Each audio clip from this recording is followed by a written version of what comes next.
Hello again, this is Jeremy, and in this video we will be covering the Third Amendment. So let's get started.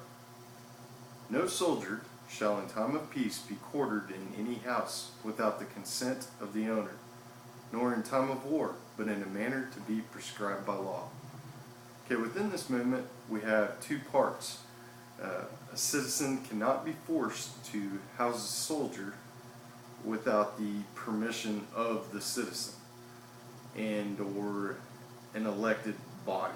It has to be voted on to do that. And usually with this there'd be some form of compensation.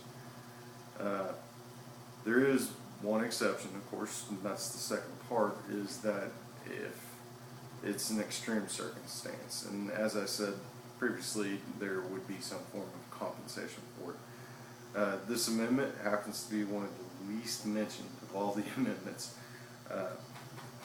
It doesn't mean it's not important. It's still very important.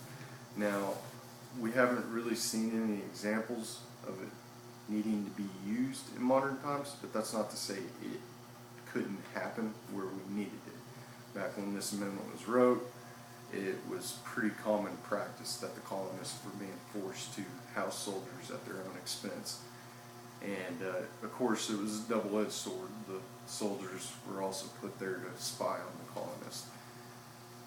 So for the quote, I'm going to read from the Declaration of Independence, which, by the way, if you haven't read the Declaration of Independence, that's a big one. You need to read it, and eventually I'm going to do some videos on it.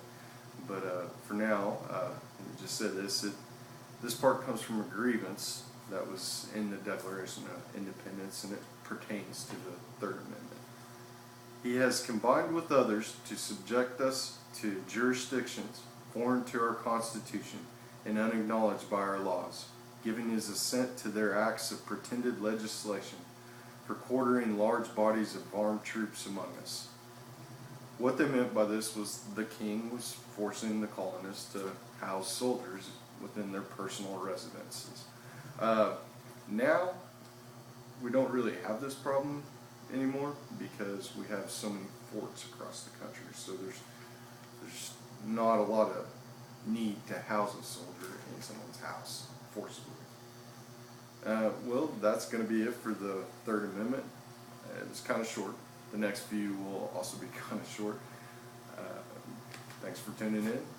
Hope you enjoyed, and have a good evening.